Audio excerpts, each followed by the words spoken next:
Coming up on the Angus Report, new technology is changing the landscape of animal health. The 8th Annual National Institute for Animal Agriculture Antibiotic Symposium was held November 13th through the 15th.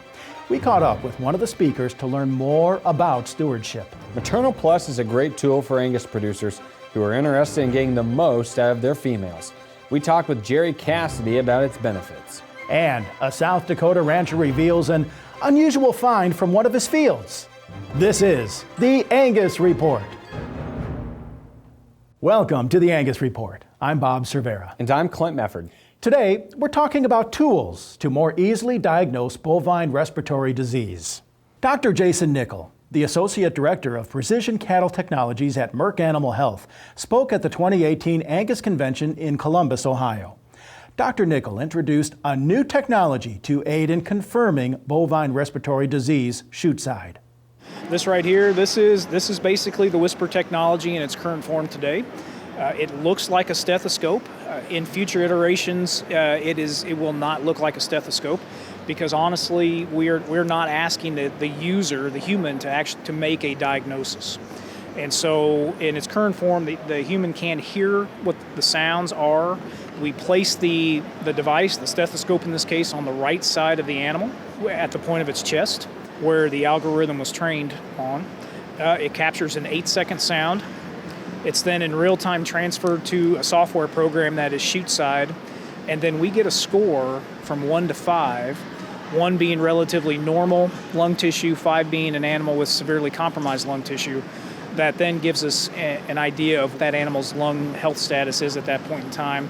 Dr. Nichols says the technology is advanced and learns to better diagnose BRD each time it's used.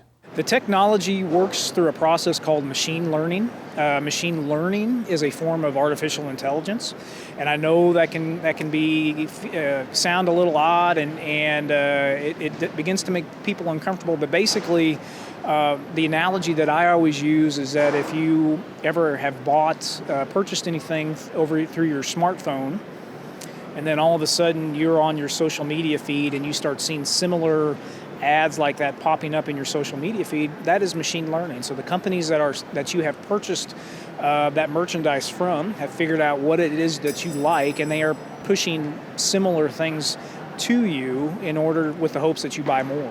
And so in the same way, this is how this technology works, is that over time, the software has figured out what is important within that animal's lung sound that is predictive of a negative downstream event, such as mortality or that animal dying. And it has identified what parts in that lung sound are important and what parts are garbage, and is using that then to generate what the risk of that animal is and predict the risk of that animal, in this case dying, is down the road, which again allows us to make management changes as well as therapy changes in real time. So currently this technology is commercially available. Admittedly, it is used almost exclusively within the feed yard and backgrounder operations where BRD prevalence is higher. However, that being said, at the cow-calf level, we do see BRD, especially at the time of weaning, as well as in the pre-weaning months. The impact on the industry with this technology, in my mind, gives us that first step, allows us to take that first step, rather, in trying to put tradition aside and striving to really make a difference and make an impact in the bottom line of our customers with regard to this disease. And so it comes full circle in the fact that we need to do a better job of identifying those animals early and more accurately, but then also making sure we accurately confirm the diagnosis in the chute and then allow us to make better treatment decisions at that point in time. Visit MerckAnimalHealthUSA.com/whisper for more information. Winter feeding can be a challenge for producers across the country. Erica Lundy, an Iowa State Extension beef specialist, offers tips for feeding through winter months. If readily available, Lundy says corn stalks and cover crops are often an underutilized resource. Grazing crop fields can help take pressure off fall and winter pastures. Lundy suggests that you use a forage like wheat or rye in the first year of grazing, then eventually switch to legumes and brassicas when you're comfortable with the system. Additionally, Lundy says reducing hay waste can help hay longevity. She advises producers evaluate their hay feeders prior to using them during the winter months. Her final tip is to look for opportunities to feed grains to your herd. Lundy says corn and bean prices are fairly low now and can add nutrients to a cattle's diet. She also suggests producers seek advice when changing feed rations. Contact your local extension specialist for nutritional advice in your region. The 2018 National Institute for Animal Agriculture Antibiotic Symposium was held November 13th through the 15th in Overland Park, Kansas. The theme for this year's conference was New Science and Technology Tools for Antibiotic Stewardship. This year's conference brought an array of speakers. When we're looking at these products, we want to make sure that we're only using them when you really need to use them. And then when you do need to use them, that you use them in sort of the optimal way, the best way that you can, so that you're getting the desired effect and are not using them unnecessarily. And the reason that's important is because what we do know about the science of resistance is that the more that bacteria get exposed to these drugs, it sort of increases the probability that that bacteria can develop resistance to that drug, and sort of that drug may then become ineffective against killing that bacteria. So the more we can do to be judicious and use them less and use them only when you really need to, it can reduce and slow down the rate at which resistance may develop. A couple key steps that were implemented was to eliminate any use of those drugs that really wasn't necessary for maintaining animal health. So for example, some of these drugs were approved for growth promotion or production purposes. So those particular uses have now been eliminated effective beginning of January 2017. And the other key change was those products originally many of them were available as over-the-counter, so that meant that farmers and ranchers could purchase them directly from suppliers. Those products have now been switched over to prescription or veterinary feed directive, which means farmers and ranchers have to seek authorization from a licensed veterinarian in order to access them. So those are really important changes in terms of helping to better sort of manage how those products are being used. The 5-year plan that we've implemented in September really is focused on stewardship, and it's sort of the idea of what are some additional steps that FDA can do to help foster or promote better antimicrobial stewardship in all veterinary settings. And so this part of the plan is sort of looking at it from making sure that we're looking broadly across all animals. So it's not a plan that's simply focused on animal agriculture per se. It's focused on use of antibiotics in all veterinary settings, so that includes companion animals or pets. It really has 3 main goals. It's really looking at it from a perspective of, are there additional things we can do at FDA in terms of looking at the products themselves, how they're labeled, the information that's on the labels, what are the conditions for which these products are approved, in terms of adjusting the products themselves. So that's sort of one key goal. A second goal is, what can FDA do to work with other organizations, with other agencies, with the veterinary community, with animal producer organizations and others, about helping to foster stewardship at sort of the veterinary level through education and outreach.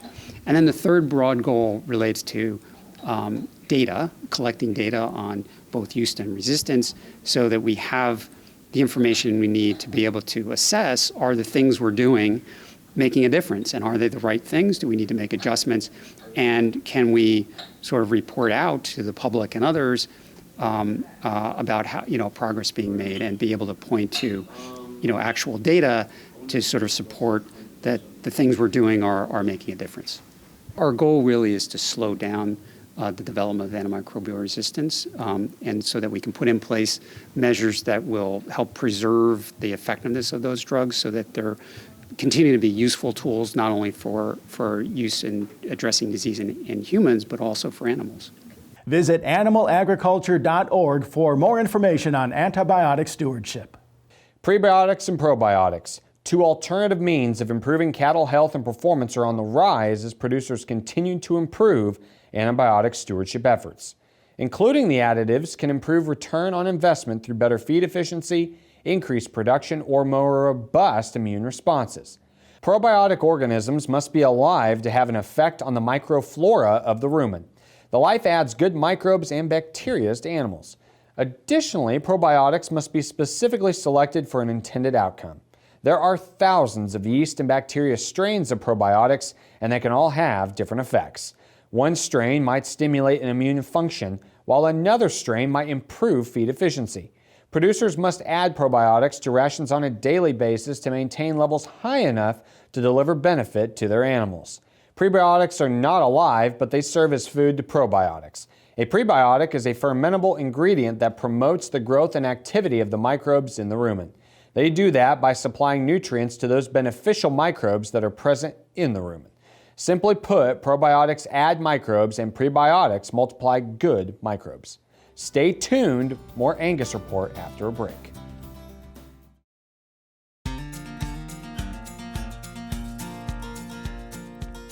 Welcome back to the Angus Report. More donations are typically gifted to organizations at the end of the year. And a deadline for a great opportunity for cattlemen and women is fast approaching. Rachel Robinson has more with our association update. December marks a busy time for many nonprofit organizations, including the Angus Foundation. Charitable donation decisions are often made toward the end of the year when people know more about their income taxes for the year. Donors can make a tax-deductible gift to the Angus Foundation until December 31st. Gifts received after the 31st will not be eligible for a tax savings for 2018. Regardless of gift size, it will directly benefit education, youth, and research. Donors may choose to invest in a specific area of the Foundation's mission. Visit angusfoundation.org to donate and to learn more about the organization. The Young Cattlemen's Conference is an annual industry tour that's hosted by the National Cattlemen's Beef Association. The Angus Foundation will nominate and sponsor an American Angus Association member between the ages of 25 and 50 to attend the 2019 YCC. The nominee must be an active member of the association and NCBA to be eligible. The application deadline is January 11th, 2019. Visit angusfoundation.org for the application and visit beefusa.org to learn more about YCC. We check in now on the latest cattle market news with our market update, brought to you by Cattle Facts. Hello, I'm Marcus Bricks with the Cattle Facts Update. According to data from the U.S. Energy Information Agency, domestic natural gas production has grown to an all-time record high. Natural gas well withdrawals totaled 3.18 trillion cubic feet in August, which is roughly 23% higher than January of 2014. Although production continues to increase, natural gas demand has increased at a faster pace over the past 3 years.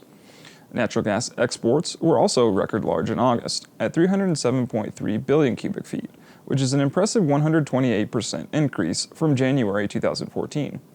Mexico is the largest importer of U.S. natural gas, taking in roughly 50% of our exported volume, and exports to Mexico are up 11% year to date. Exports to Asia are where the major yearly changes have taken place. Natural gas shipments to China, Japan, South Korea, and Taiwan have measured a combined 190 billion cubic feet export increase, a 174% increase versus 2017. Increased export demand has allowed for lower volumes to enter domestic inventories during the summer stock building season. Natural gas inventories are at their seasonal peak, but storage numbers are showing the lowest amount of supply since the EIA report began in 2010. At 3.21 trillion cubic feet in storage, natural gas stocks are about 15% below a year ago. Entering the winter season with below average natural gas stocks could mean increasing price risk. In 2013, natural gas stocks were slightly below average in November, but winter weather quickly led to demand surges. From November 5, 2013 to February 24, 2014, natural gas prices almost doubled, rallying 92% higher, taking prices to the highest since the 2008 crisis. Last week, natural gas prices leaped above their earlier trading range from $2.50 to $3.37 and rallied as high as $4.93 per cubic foot on November 14th. The rally is being funded by the non-commercial traders buying into natural gas. Speculative traders added 20,000 long positions in natural gas last week, while they were working to wind down long positions in the downtrending crude oil market. Spot natural gas prices are now at their highest since June 2014, and could have risk back to the $6.49 highs from February 2014 should winter weather become a factor. For the Angus Report and Cattle Facts, I'm Marcus Bricks.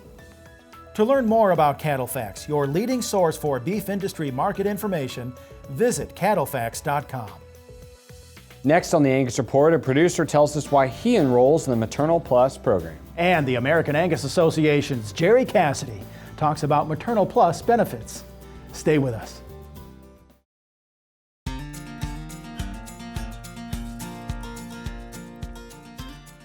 The Angus breed has always thought of the Angus cow as our most valuable player.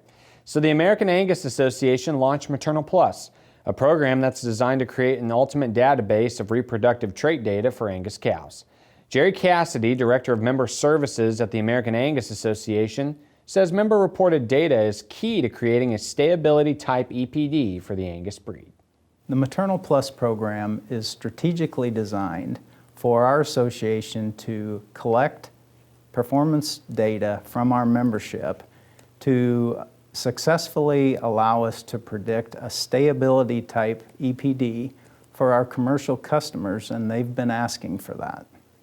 We often got the question about the stayability EPD and how we can get to that point. As a regional manager, I traveled the country and we would often get inquiries about stayability EPDs. And the only way that an association can get to that point with an accurate selection tool for our members to utilize is to get enough viable data from the members turned in for the program. Steve Olson implemented Maternal Plus on his Texas operation. Here's what he wants other producers to know. We were already doing AHR weights, and the $3 charge that we were doing there was no different than the charge for the Maternal Plus. So it essentially wasn't an economic hardship to join the program. The one requirement that takes a little bit of effort is the heifer breeding records and entering the date that she was bred, AI, who she was bred to, and then putting in cleanup bulls if you use cleanup bull and the dates on that. But essentially I needed that information anyway. Although it seemed like a burden the first time, really wasn't a burden. The most expensive thing I have on my ranch is a cow that's not producing. And when you have a couple hundred cows, you'll be surprised at the cow or two that slips through the cracks, and all of a sudden she's been out there a year and hasn't produced anything. And certainly having to report that calf and what happened to that cow every year gives you that information and that head start. Realization of what is needed in the commercial industry and what this data will do has changed my emphasis a little more on fertility and a little more on heifer pregnancy, and so I am putting more emphasis on those traits. We are lacking in a longevity EPD, and certainly that's one of the main points of the data that we would be receiving is to have that EPD. And to me, the commercial cattleman, that's paramount to him. Cows, problem-free cows that can stay in the herd and have some longevity. For him to recoup his initial expenses of raising that replacement heifer, they need to be able to stay in the herd for many calves. Log into your AAA account or call the American Angus Association to learn more about Maternal Plus. Up next, we visit with a South Dakota rancher who tells us about a unique find on his operation. Stay tuned.